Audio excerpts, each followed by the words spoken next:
Ahoj všichni, vítám vás u dalšího videa. Moje jméno je Lukáš a dneska se společně podíváme na tuhle krasavici. Jedná se o malorážku od společnosti CZUB, tedy česká zbrojovka Uherský Brod a jmenuje se ET1. Jdeme na to.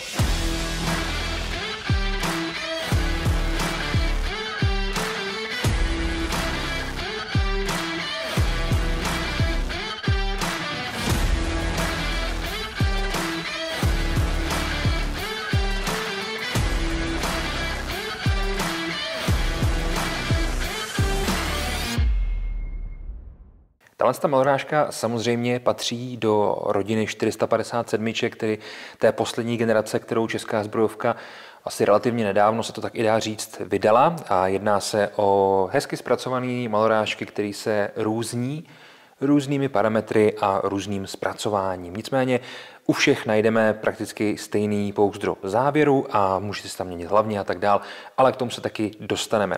V tomto případě se jedná o sportovní malorážku, která se samozřejmě hodí i pro lov. Je to taková relativně těžší varianta, především kvůli té varmintové hlavni a kvůli tomu, jak je celý udělaný, ale i tak si myslím, že pro tyhle účely je jako stvořená. Pojďme tedy začít nějakými základními parametry, ať víme, o čem se tady vlastně bavíme. Jedná se tedy o malorážku opakovací, tedy kategorie C. V okamžiku, kdybyste si ji chtěli koupit, tak stačí jenom přijít, zakoupit si ji a přihlásit ji, tak jak nám to udává zákon. Pořizovací hodnota 22 900 korun momentálně teď v tuhle chvíli. Zbraň je osazená 20-palcovou hlavní, která, jak je vidět, tak je taková ta těžká, to znamená velký kus materiálu, je to varmintová hlaveň.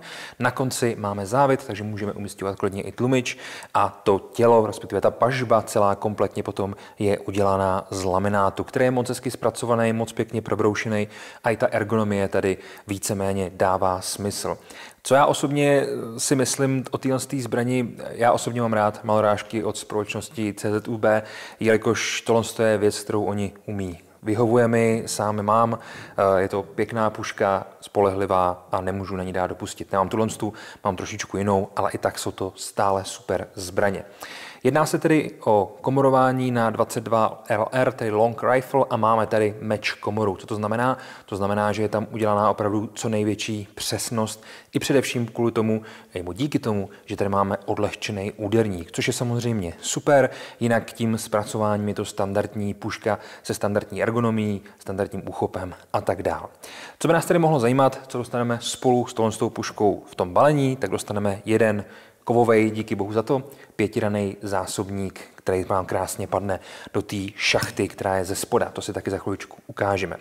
Pojďme si projít tu zbraň část po části, kousek po kousku, abychom věděli vlastně, co tady máme k dispozici. Celková délka té zbraně je necelý metr, je to nějakých 94 cm a hmotnost je 3,6 kg. Je to tady opravdu relativně dost těžká zbraň, jak už jsem říkal na začátku, nebo před chvilkou, především kvůli té hlavní a kvůli tomu zpracování.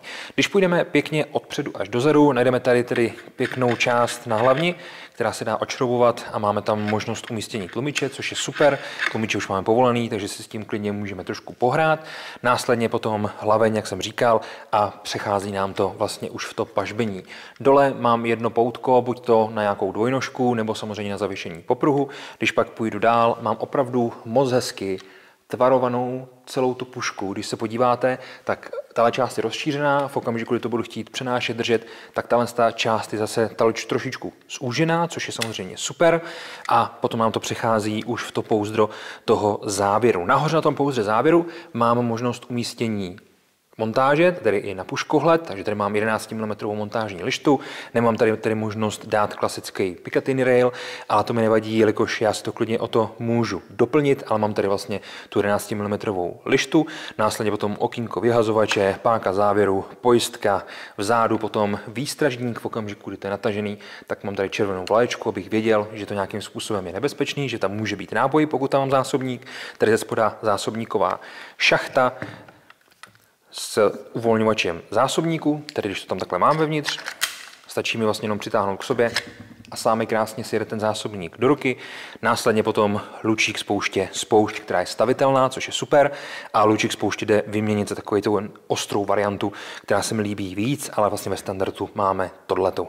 Ve spodu potom 2 hvězdičky, 2 šrouby, které nám stačí vlastně rozdělat, tím si vytáhneme kompletně celý to spoušťový ústrojí a tím potom můžeme vlastně vyměnit hlaveň. Díky tomu, že to je ta 457, díky tomu, že tady je zaručená nebo respektive zanechaná taková ta funkcionalita té lehké výměny hlavní, tak je to opravdu velice lehký. Vy si to jenom rozděláte, sejmete si z toho vlastně ten vršek a můžete si to třeba i nějakým způsobem přerážovat. Takže kromě toho, že tady máte 22, tak to můžete mít třeba i v 17, což je super. Pak jenom vlastně vyndáváte ze spoda ten vymezovač, ten vyndáte, aby se vám tam vešly větší zásobníky. Za mě úplně super. Když pak půjdeme dál, najdeme tedy pěkně zase zpracovaný úchop, jak je vidět, opravdu to vybroušení z toho laminátu je tady krásný. A co se mi líbí, tak tady máme takový zúžení, následně rozšíření a máme tady několik prvků na té pažbě, kterým bychom se tady měli pověnovat. Jaký tady máme prvky? Máme tady kyblíčko, který si můžeme přehodit na jednu nebo na druhou stranu, což je super.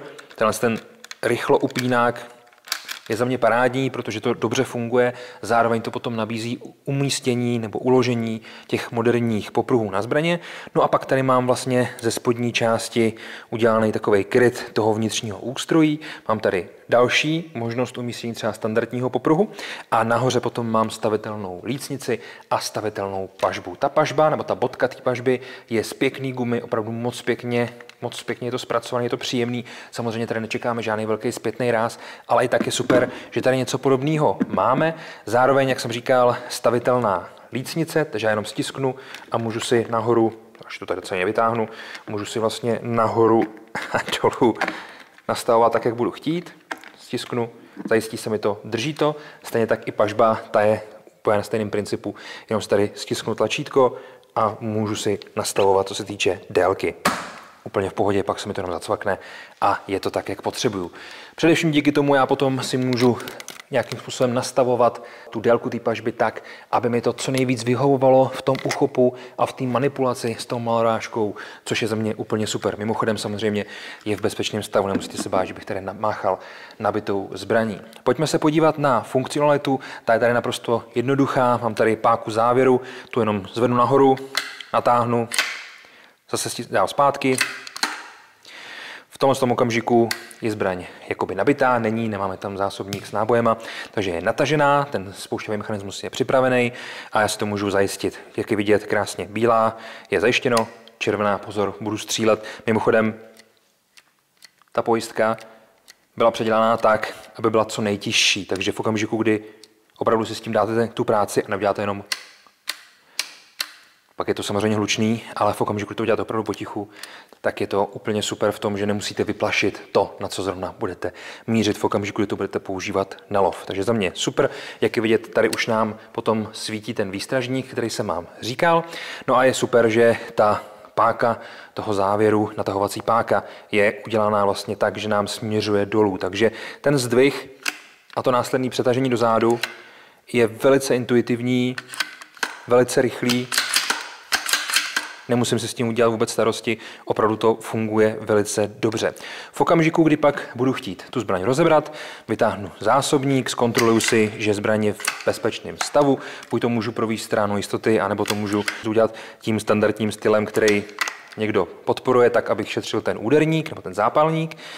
No a v tomto případě já tady mám jenom takový tlačítko, který stisknu, ukážeme si takhle, abyste to viděli.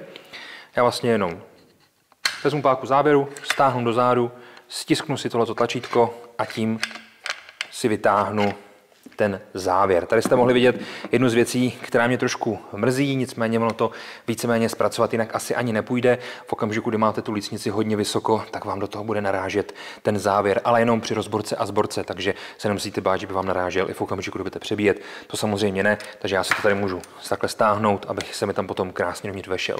Teď to můžu vyčistit, udělat s tím, co budu potřebovat, podívat se dovnitř, zjistit nějakou závadu nebo nějakou poruchu a tak dál. No a potom úplně stejně, jako jsem to udělal, jenom vezmu, zasunu dovnitř, nemusím nikde nic mačkat a ten závěr je tam daný, což je super.